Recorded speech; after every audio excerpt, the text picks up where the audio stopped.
Get man So much. So another all car.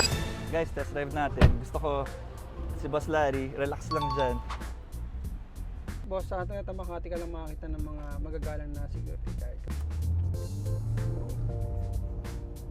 Matulin nga, tapos ang dala ko.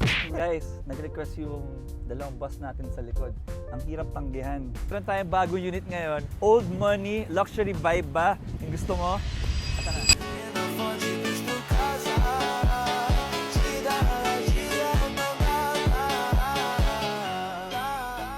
Guys, shout out Toyota Makati for another successful trade-in.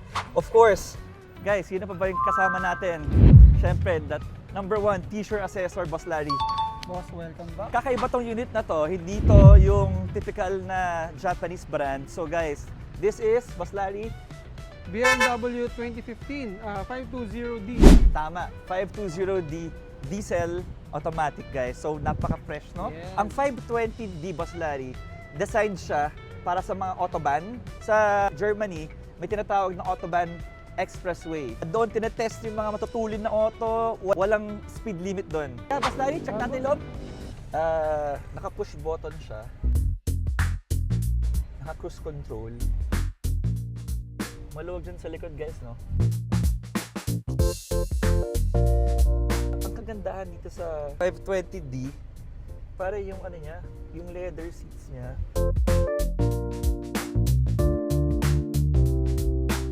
Guys, wala siyang reverse camera. Pero meron siyang Reverse sensors.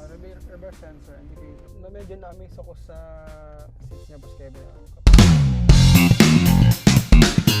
So guys, ito yung ano niya, service niya, service booklet niya. So if you get this car, kasama yan lahat. Mga manuals and booklets. Kompleto, no? Sa mga naka-BMW na hindi naman nila kabisado yung sasakyan, so ito, may owner's manual si customer. Tapos sa likod guys, nandyan yung badge na 520D. Pati naka-LED na yung taillight niya. Ang ganda, no? LED taillights. Tapos ending 9, so coding ka ng Thursday. Right. So check natin yung sa likod niya.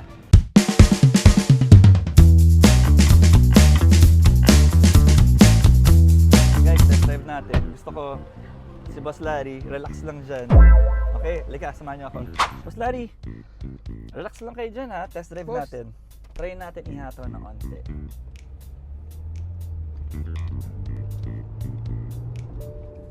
So guys, ang sarap ng ride niya, ang tulid, puso ko medyo napaatras. So ito yung advantage guys ng luxury German engineering. Ang tahimik sa loob, so makakapag-concentrate ka talaga kausap ang mga clients mo. Good for business transactions, pag may meeting ka. Pwede rin to pang everyday, pang daily kasi diesel, super fuel efficient.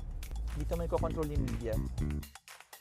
And also, yung mileage niya is 63,000. So for a 2015 year model, mababa siya.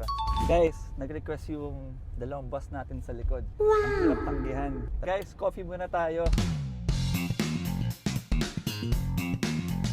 Cheers! Engine bay naman tayo ngayon. So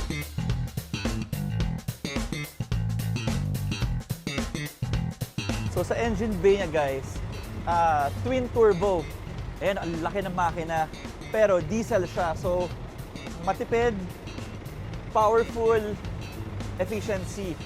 So guys, super ganda. May strut bar pa siya para sa stability ng kotse na to. Guys, another successful trade-in. Shoutout sa may-ari nito from San Juan City, Ma'am and Sir. Thank you so much. At sa lahat po ng customer natin na nahihirapan mag-dispose ng unit, pwede nyo dalhin sa Toyota Makati. I-appraise natin yan sa fair market value. Shoutout din kay marketing professional, Jason Villa.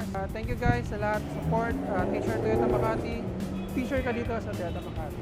Guys, thank you for watching this episode. Shout out din sa Toyota Makati for another successful trade-in. Guys, if you want this car is for sale in All Cars, Valero Car Park 2, Makati City. Always remember guys, one branch lang tayo, Makati lang. So guys, kita-kits tayo doon. Makita nyo to doon. Available. See you there. All Cars, all yours.